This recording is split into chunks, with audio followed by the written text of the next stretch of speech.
Veliki Srbi,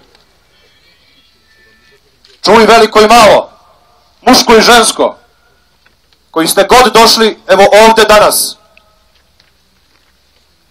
A onaj tko nije ovde, svakako od vas da čuje i očuje, dobro upamti i razumije ono što ću svima sada za bazda prozboriti. Ako ste radi mene imati sa vama, od sada za svagda, u opštem poslu,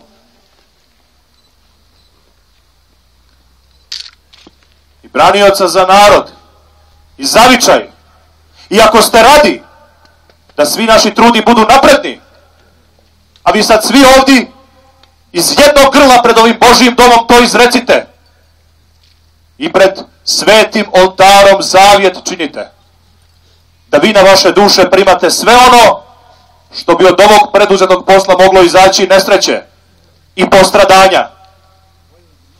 Pak i to, da meni sad ovdje obećavate i odmah da mi date punu vlast i slobodnu volju, da ja mogu zapovjedati svakom vam i da mogu kazniti svakog koji me god ne bi što hteo poslušati ili bi mi što ukvario.